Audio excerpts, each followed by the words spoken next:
ওলিদের মতো প্রেম দিয়া, ভালোবাসা দিয়া, মহব্বত দিয়া, আদর দিয়া, যত্ন দিয়া, কাছে গিয়া ও মানুষকে মানুষ বানাইতে হবে। এটার নাম হচ্ছে তৌহিদ জনতা। কথা বলেন ঠিক কিনা? তুমি শুধু এলামটা নিয়েছো, প্রজ্ঞা নিতে পারো নাই। এজন্যই তুমি ধর্ম কায়েম করতে চাও রাস্তাঘাট ব্লক করে।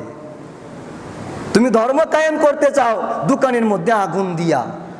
তুমি ধর্ম কায়েম করতে চাও শিশু বাচ্চা হত্যা করে। তুমি ধর্ম কায়েম করতে চাও নুরাল পাগলার লাশ কবর থেকে তুলে আগুন দিয়ে জ্বালিয়ে দিয়ে।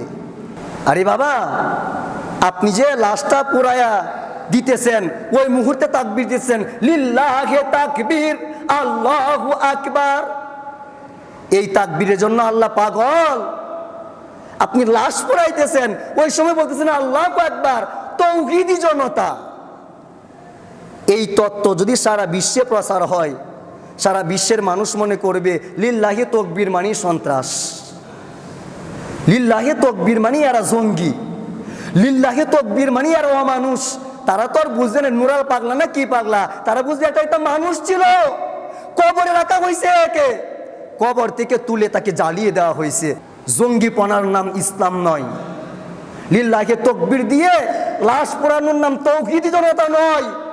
তৌহিদি জনতা হচ্ছে বিধর্মীদেরকেও তার অধিকার দিতে হবে, পাগলদেরকেও তার অধিকার দিতে হবে। ও মানুষকে প্রেম দিয়া, ভালোবাসা দিয়া, শাখান শাহী এনায়েতপুরীর মতো, শাখান শাহী শম্ভুগঞ্জের মতো, শাহ সুলতানের মতো, শাহ জামালের মতো, শাহ কামালের মতো, আল্লাহর ওলিদের মতো প্রেম দিয়া, ভালোবাসা দিয়া, মহব্বত দিয়া, আদর দিয়া, যত্ন দিয়া, কাছে গিয়া ও মানুষকে মানুষ বানাইতে হবে। এটার নাম হচ্ছে তৌহিদ জনতা। কথা বলেন ঠিক কিনা?